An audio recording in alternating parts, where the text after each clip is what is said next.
The night Claire Whitman handed her credit card to a stranger, she never imagined it would change her life. It started as a joke at a charity gala in Boston, where wealthy donors gathered to outbid each other for causes they would forget by morning.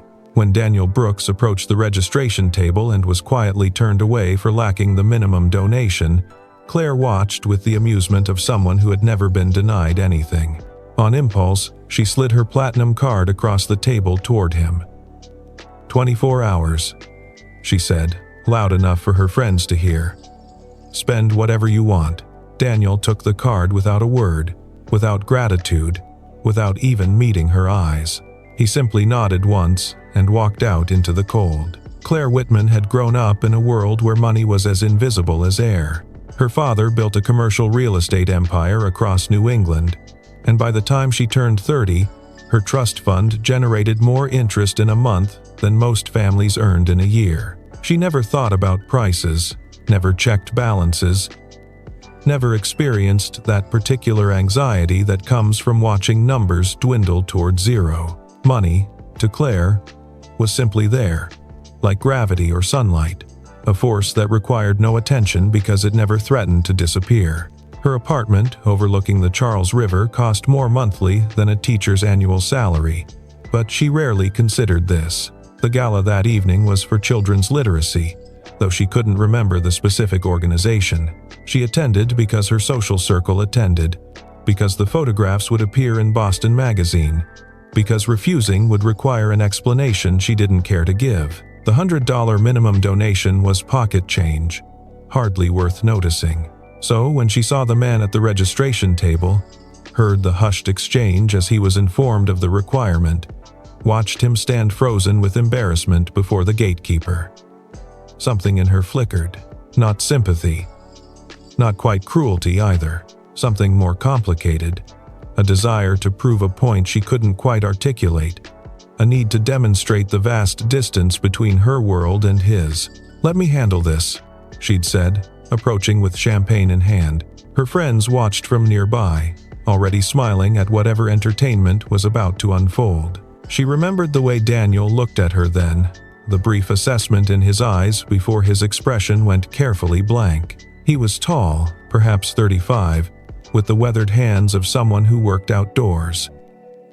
His suit was clearly borrowed, slightly too large in the shoulders. "Take it," she insisted when he hesitated. "Think of it as a social experiment. 24 hours to spend like the other half-lives." Her friends laughed. Someone made a comment about Pretty Woman in reverse. Claire felt the warm glow of being the center of attention, of performing generosity that cost her nothing emotionally, even if the monetary amount was theoretically unlimited. Daniel took the card. Now, 3 hours later, Claire recounted the story at an after-party in her living room. Her closest friends gathered on designer furniture, drinking wine that cost more per bottle than Daniel probably spent on groceries in a month. "He just took it?" Madison asked, incredulous. "Without saying anything?" "Not a word," Claire confirmed. "I honestly don't think he knew what to do. You should have seen his face. He's probably at a casino right now," offered Trent, Madison's husband. "Or buying a ridiculous car he can't insure." "I'm monitoring the account," Claire admitted, pulling out her phone. "Nothing yet. Maybe he's too proud to actually use it. Or too smart," Madison suggested. "He knows you're watching. He'll wait until you're asleep." They laughed together, warm and comfortable in their assumptions about how poor people behaved when given access to wealth. Claire imagined a shopping spree at Best Buy, perhaps a hotel suite, certainly alcohol. She had witnessed enough charitable galas to develop a theory about poverty that it stemmed from poor choices rather than poor circumstances. People like Daniel, she believed, remained poor because they didn't know how to handle money properly. Given resources, they would squander them on immediate gratification.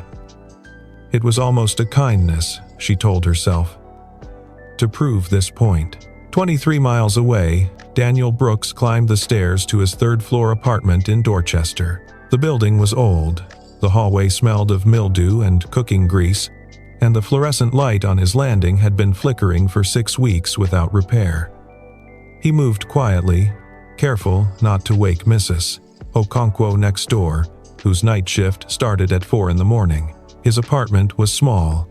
A living room that doubled as his bedroom, a tiny kitchen, a bathroom with unreliable hot water, and the only real bedroom which belonged to his daughter. He crossed the worn carpet and eased her door open, watching Lily sleep in the glow of her nightlight. She was 8 years old, and she was everything. On the kitchen table sat the familiar pile of envelopes he could no longer bear to open. Electric bill, gas bill, a collection notice from the pediatric cardiology department at Boston Children's Hospital, another from a credit card he'd maxed out paying for Lily's first surgery 2 years ago, rent 3 months overdue, with an eviction notice buried somewhere in the stack. Daniel sat down and placed Claire's credit card in front of him. In the dim light of his kitchen, surrounded by evidence of everything he owed, he stared at the small rectangle of platinum plastic. She thought he would spend it on himself. He knew that's what she expected, what would confirm every assumption she'd made when she looked at him. She wanted a story to tell at parties, proof that people like him couldn't be trusted with resources. She wanted to be right. Daniel picked up the first envelope from the pile. Boston Children's Hospital. $47,000 for the cardiac catheterization that discovered Lily's ventricular septal defect, the subsequent monitoring, the medications that kept her stable. $47,000 that grew larger with interest every month, that threatened to destroy what little credit he had left, that sometimes woke him at 3 in the morning with the specific terror of a father who cannot afford to keep his child alive. He thought about what Claire would see if she checked the account in the morning. The notification appeared on Claire's phone at 7:15, while she was still in bed with a mild champagne headache. She almost dismissed it without looking, assuming it was another marketing email from her bank. But something made her tap the alert, some curiosity about what the man from the gala had chosen to buy with his 24 hours of unlimited wealth. Boston Children's Hospital. $47,322. Claire sat up, suddenly very awake. She read the transaction again, certain she was misunderstanding something. People didn't spend their windfall on hospital bills. People bought things, experiences, objects they could show off or consume. This made no sense. She checked for other transactions. There were none. Just this single massive payment to a children's hospital, processed at 2:43 in the morning while she slept in her Riverside apartment, surrounded by friends who had joked about casinos and luxury cars. Her first instinct was fraud. Someone had stolen the card from Daniel and was running some kind of medical billing scam. But that didn't make sense either. The payment had cleared, legitimate and traceable, to an actual hospital for actual services rendered. She could see the account number, the patient billing department, the exact amount down to the penny. Claire opened her laptop and searched for information about what could possibly cost $47,000 at a children's hospital. The results made her stomach tighten. Cardiac surgery, cancer treatment, chronic illness management. The kinds of bills that arrived when something was seriously wrong with a child, when parents would pay anything to keep their sons and daughters alive. She thought about Daniel's face at the gala, the way he hadn't argued or pleaded. The borrowed suit, the weathered hands, the complete absence of reaction when she offered her card like it was a party trick. He had a sick child. He had a sick child and $47,000 in medical debt, and she had handed him her credit card as a joke. For the first time since the previous evening, Claire stopped smiling. Daniel woke to Lily's small hand on his shoulder. He had fallen asleep at the kitchen table again, his neck stiff, the pile of envelopes still spread before him. Morning light came weakly through the window, diffused by the grime no amount of cleaning could fully remove. "Daddy, you forgot to sleep in your bed," Lily observed with the matter-of-fact concern of a child who had learned to monitor her father's well-being. "I know, sweetheart. I was doing some work." She climbed onto his lap, careful as always not to exert herself too much. The doctors had explained that her heart condition required monitoring, that she shouldn't run or play too roughly, that stress could trigger complications. At 8 years old, she had internalized these limitations so thoroughly that she moved through the world like a small, cautious ghost. "Is it about the hospital letters?" she asked. Daniel hesitated. He had tried to shield her from the financial reality, but children noticed more than adults gave them credit for. She had seen him on the phone with collection agencies, had heard snippets of conversations about payment plans that fell through. "Not anymore," he said, and meant it. He made her breakfast with what remained in the refrigerator, eggs and toast with the last of the butter. While she ate, he looked at the credit card, still sitting on the table. 24 hours. Claire had given him 24 hours, probably expecting him to spend it all in the first few hours on frivolous purchases. Instead, he had used 3 hours and addressed only the most critical debt. There was more. There was always more. The rent threatening eviction. The utility bills creeping toward shutoff. The credit card debt from when Sarah was still alive, when they had both worked and still barely managed to stay afloat. Now, as a single father with a daughter who required expensive medical care, the numbers had become impossible. But Daniel had learned something important during the hard years since Sarah's death. Every dollar had weight. Every purchase carried consequences. The discipline of poverty had taught him to see money not as a resource for pleasure, but as a tool for survival. He would not waste this opportunity on things he didn't need. Claire spent the morning in a state of distraction she couldn't quite name. She canceled her regular Saturday brunch, telling Madison she wasn't feeling well, which was technically true. Something had unsettled in her since seeing that hospital payment. Some foundation she had built her worldview upon had developed a crack she couldn't stop examining. She found herself searching for more information. Daniel Brooks, Boston area. There were several, but she narrowed the results using what she remembered from the gala. His neighborhood, Dorchester, based on the address associated with the hospital billing. His approximate age. Eventually, she found an old LinkedIn profile, dormant for years. Daniel Brooks, former construction foreman, experienced in residential and commercial building projects. The profile ended abruptly 5 years ago, around the time his employment history stopped updating. What happened 5 years ago? Claire wondered. What derailed a working professional with a LinkedIn profile into someone who couldn't afford a $100 charity donation? She could guess. Medical bills, a child's illness. The relentless mathematics of American healthcare costs versus working-class income. She had heard about these situations in the abstract. Statistics, quoted by politicians, she largely ignored, but she had never connected them to an actual face. An actual man standing humiliated at a registration table while she watched with amusement. Another notification appeared on her phone. A second transaction. This time, it was a payment to a property management company in Dorchester.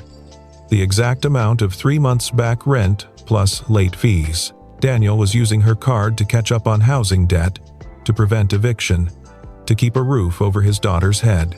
Claire set down her phone and stared out the window at the Charles River, glittering in the morning sun.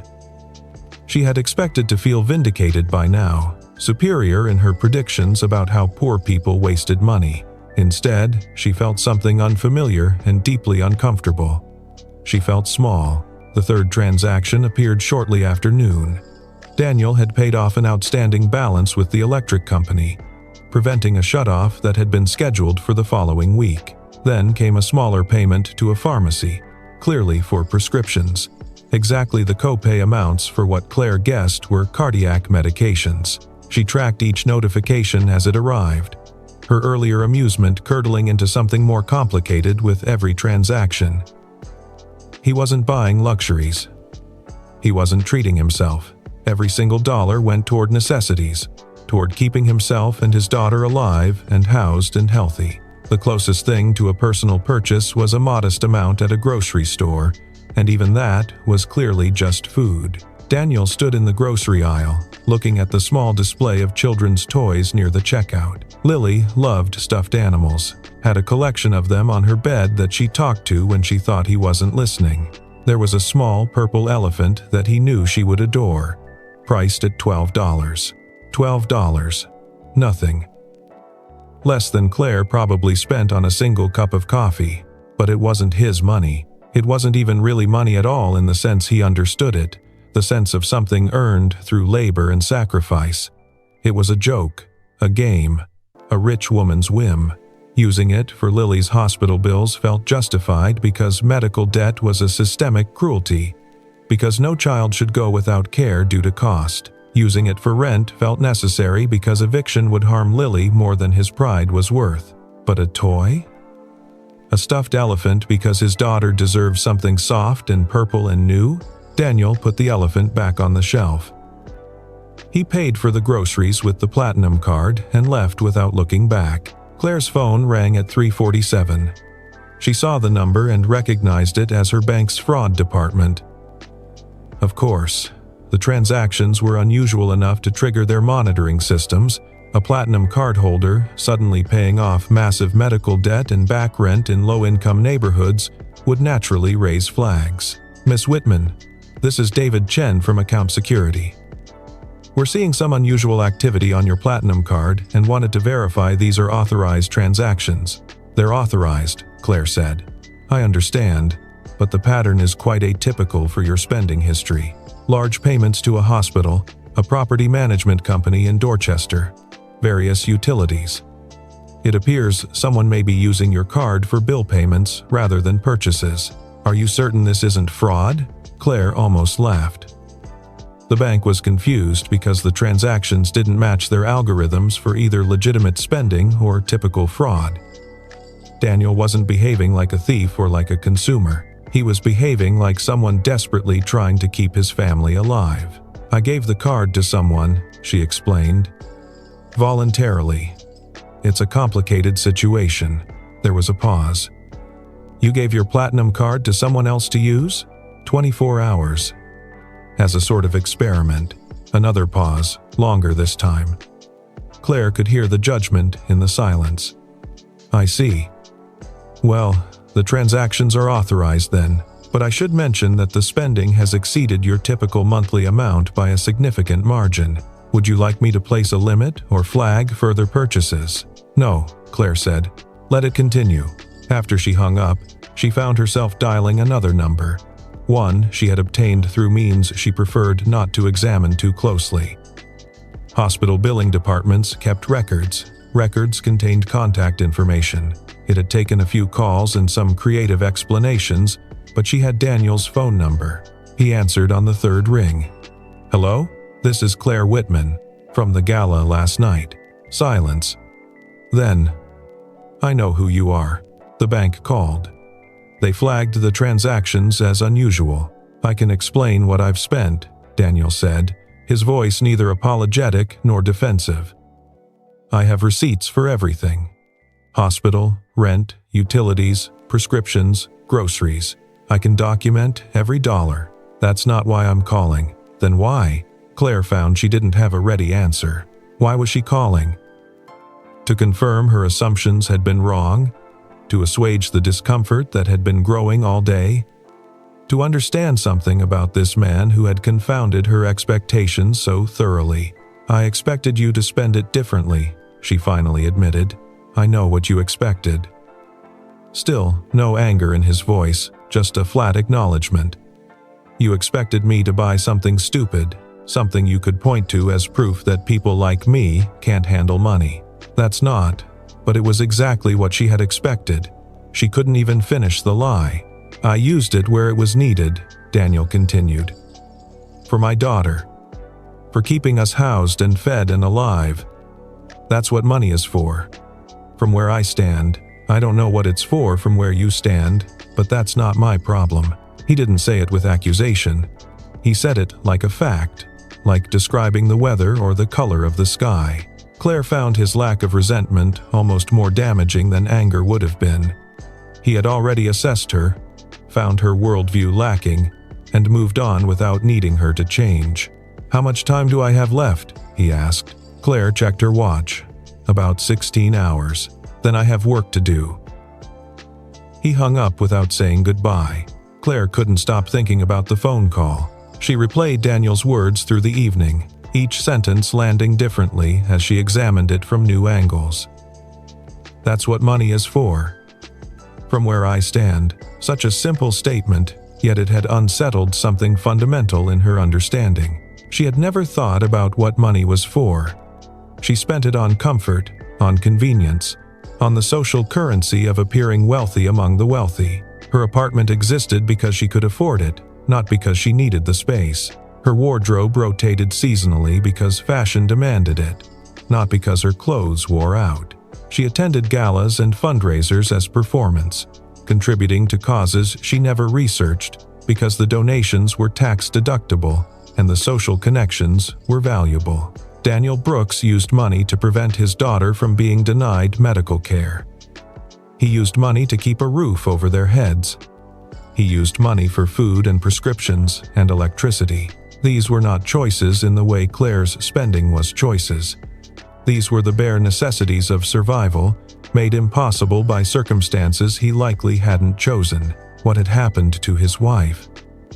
The hospital bills suggested a sick child, but that didn't explain why Daniel was alone.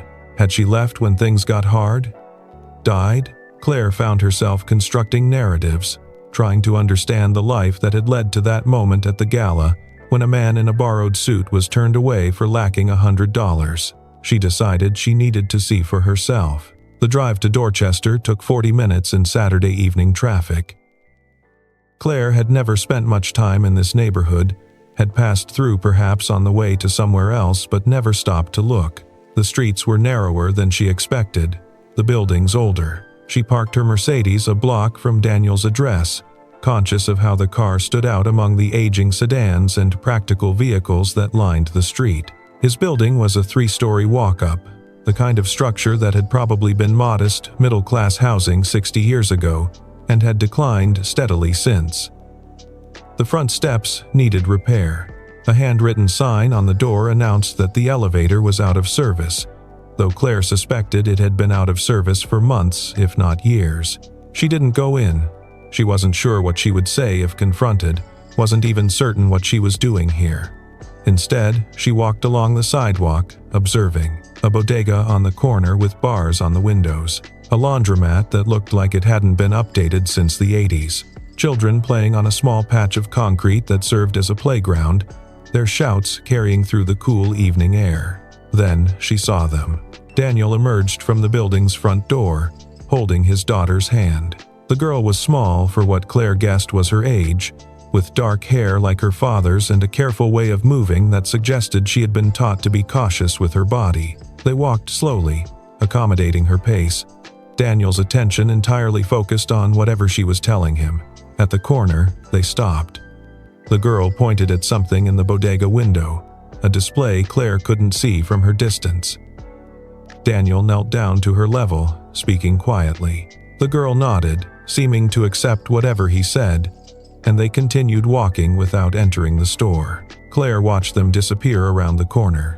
A father and daughter, poor and managing, connected in the uncomplicated way of people who had only each other. There was no drama in the scene, no moment of crisis, just ordinary life, ordinary love, ordinary struggle. She drove home in silence, the Mercedes luxury feeling obscene in a way it never had before. Daniel returned the credit card the following morning, exactly 24 hours after he had received it. He came to Claire's building at the time he calculated the doorman would be changing shifts, hoping to slip in without being stopped. But Claire had left instructions, and he was directed to the elevator with surprising courtesy. Her apartment was everything he had expected. Floor-to-ceiling windows with river views. Furniture that cost more than his annual income. Art on the walls that probably represented someone's entire college tuition. He stood just inside the doorway, unwilling to track his worn shoes across the pristine floors. Here. He extended the card along with a folder. Everything's documented. Every transaction, every receipt. You can see exactly where it went. Claire took the folder but didn't open it. She was looking at him differently than she had at the gala, her earlier amusement replaced by something more uncertain. "How much is left?" she asked. "On the card?" I don't know. I didn't check the limit. On what I spent, here's the total. He had written the number on the outside of the folder. Hospital bill, rent, utilities, prescriptions, groceries, everything itemized, everything accounted for. The total was substantial but nowhere near what an unlimited credit card could have purchased. You didn't spend anything on yourself, Claire observed. I spent it on my family. That's the same thing. I meant, you didn't buy anything just because you wanted it. No luxuries, no treats, nothing frivolous. Daniel almost laughed. When was the last time you worried about whether your kid would have a place to sleep next month? When was the last time you chose between medication and groceries? Frivolous isn't something I have room for. He wasn't saying it to wound her. He was genuinely asking, trying to bridge the gap between their experiences. But the questions landed like accusations anyway, because they had no good answers. Thank you for what you did, Daniel added. You probably meant it as a joke, and I don't care. You gave me a chance to take care of my daughter, and I used it. He turned to leave. Wait. Claire's voice stopped him at the door. I want to know something. At the gala, when I offered you the card, what did you think? Daniel considered the question. I thought you were trying to humiliate me. I thought you wanted a story to tell your friends about the poor man who couldn't control himself around money. I thought about refusing. Why didn't you? Because my daughter needed heart surgery follow-up that I couldn't afford. Because we were about to be evicted. Because pride is a luxury too, and I don't have room for that either. He met her eyes directly. You wanted to prove something about people like me. I wanted to prove something too. What? That money isn't the measure of a person's worth. That how someone spends matters more than how much they have. That being poor doesn't mean being foolish or greedy or less than human. He paused. I think I proved my point better than you proved yours. He left without waiting for a response. The folder sat on Claire's coffee table for 3 days before she opened it. She wasn't sure why she delayed. Perhaps she was afraid of what the documentation would confirm. The meticulous accounting of a man who weighed every dollar against his daughter's survival. Perhaps she was simply avoiding the reckoning she knew was coming. When she finally looked, the contents were exactly what Daniel had described. A payment summary from Boston Children's Hospital, showing the massive cardiac care balance now reduced to zero. A receipt from the property management company, confirming 3 months of back rent plus fees. Utility statements showing accounts brought current. Pharmacy records for pediatric cardiac medications. A grocery receipt for eggs, bread, milk, vegetables, and modest amounts of chicken. Nothing extravagant, nothing wasteful. At the bottom of the folder, Daniel had included something unexpected. A photograph of his daughter, printed on regular paper from a home printer. On the back, he had written, "Her name is Lily. She's 8. Her mother died during her second heart surgery. Thank you for helping keep her father out of medical debt long enough to watch her grow up." Claire stared at the words until they blurred. Lily's mother had died during heart surgery. The same surgery that created the debt Daniel couldn't pay. He had lost his wife trying to save their daughter, then spent years drowning in the bills while raising a sick child alone. And Claire had handed him her credit card as a joke. She had laughed with her friends about what frivolous things the poor man would waste money on. She had expected to feel superior, vindicated in her assumptions about poverty and character. Instead, she felt the specific shame of someone who had been fundamentally wrong about something important. The joke she had made at Daniel's expense was not funny. It had never been funny. She had risked a child's welfare for entertainment, and only Daniel's discipline had prevented disaster. What if he had been the person she expected? What if he had maxed her card on luxuries?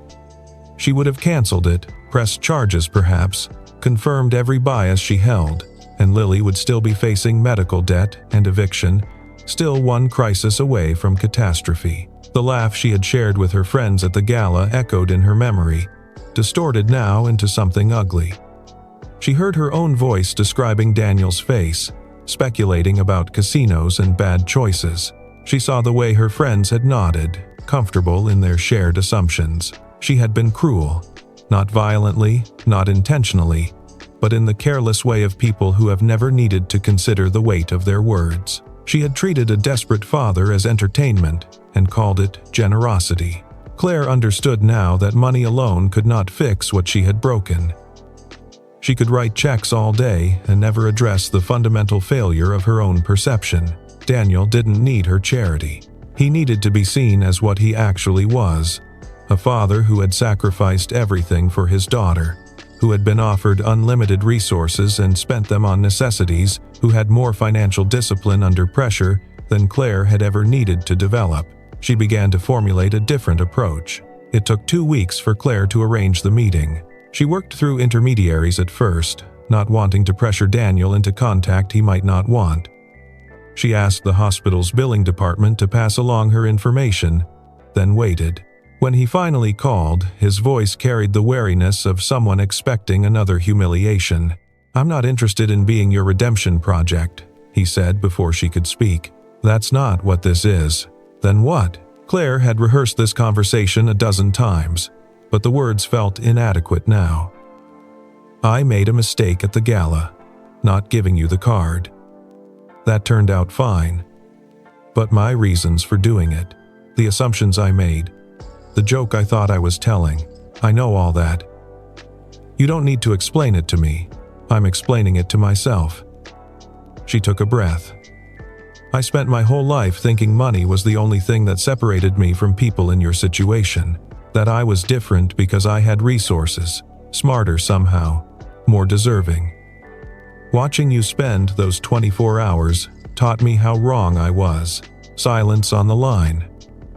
Then, and I want to offer you something. Not charity. A job. She explained the position she had created at her family's real estate development company. Not construction work, though that was part of it. A consulting role, leveraging his experience as a foreman to identify projects that could provide affordable housing, rehabilitation work for neglected buildings, partnerships with organizations serving families in situations like his. "The salary is fair market rate for someone with your experience," she said. "Benefits include comprehensive health coverage for you and your daughter. And there's flexibility built in for medical appointments, school events, whatever you need as a single parent." Another silence, longer this time. "Why?" "Because you were right. How someone uses money matters more than how much they have. I want to use mine better. And I want someone around who will tell me when I'm getting it wrong." Daniel didn't accept immediately. He asked questions, practical ones about job security and expectations and what would happen when Claire inevitably moved on to some other interest. She answered honestly, acknowledging that she couldn't guarantee anything beyond her current intentions. "I don't trust you," he said finally. "I probably never will completely. You made me entertainment for your friends, I know, but Lily needs stability more than I need to protect my pride. If this job is real, if the benefits are what you say, then I'll try it for 6 months. After that, we evaluate. That's fair." The call ended without warmth, without the resolution Claire might have hoped for. Daniel remained guarded, and she understood why. Trust, once damaged, rebuilt slowly, if at all. She had no right to expect forgiveness, but as she hung up, Claire felt something shift in her understanding of what the next years might hold. Not a redemption arc, not a heartwarming transformation. Something quieter. The slow, difficult work of proving through actions what words could never establish. She thought about Lily. The photograph still sitting on her coffee table. An 8-year-old girl who had lost her mother and nearly lost everything else, saved not by Claire's generosity but by her father's discipline. Claire had contributed money, yes, but the money would have meant nothing without Daniel's choices about how to use it. The joke she had made at the gala would never be funny. But perhaps it could become something else. A reminder of who she had been and who she was trying to become. A weight she carried forward into a life measured differently now, not by what she could afford to spend,